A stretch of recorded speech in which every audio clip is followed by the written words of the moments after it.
నిజాయితీ ప్రాథమిక దశలో ఉండాల్సింది ఇవి రెండు. పిల్లలు చదువుతారా చదవరా అనేది భవిష్యత్తు నిర్ణయిస్తుంది. కానీ అతని ప్రవర్తన, అతని నిజాయితీ అతను మొదట తీసుకెళ్తుంది. అవి లేనప్పుడు ఎంత చదివినా ఎంత చదువున్నా కూడా అవి వ్యర్థమే. మొదటి నుంచి కూడా క్రమశిక్షణ అలవాటు చేసుకున్నప్పుడు మనము ఉదాహరణ చూస్తూ ఉంటాం.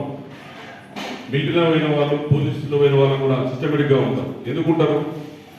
అక్కడ వాళ్ళకి డిసిప్లిన్ నేర్పుతారు. మిలిటరీకి వచ్చిన వాళ్ళు మనం చూసే ఉంటాం చాలామంది.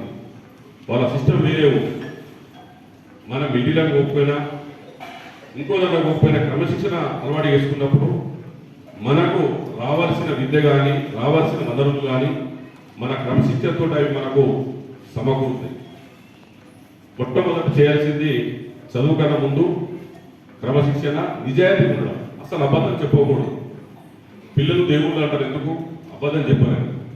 మనం అబద్ధం ఆడకూడదు. చదువు రాకపోయినా సరే, తప్పు చేసినా సరే నిర్భయంగా ఒప్పుకోవాలి. అప్పుడే మనకు నిజాయితీ చెప్పినప్పుడే ఆ నిజం మనకు కాపాడుతుంది. ఎప్పుడైతే అబద్ధాలు చెప్పుకుంటూ పోతామో మన జీవితం కూడా అబద్ధాలమయమైపోతుంది. కాబట్టి పిల్లలు మొదటి నుంచి కూడా ఈ రెండు అమర్చుకున్నప్పుడే మన భవిష్యత్తు బాగుంటుంది. ఆ భవిష్యత్తు బాగున్నప్పుడే మన గ్రామం, రాష్ట్రం, దేశం ఇవన్నీ బాగుంటాయి.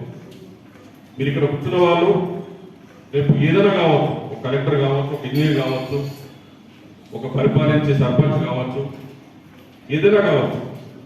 మీలో ఈ లక్షణాలు లేనప్పుడు ఈ వ్యవస్థ పాడవుతుంది.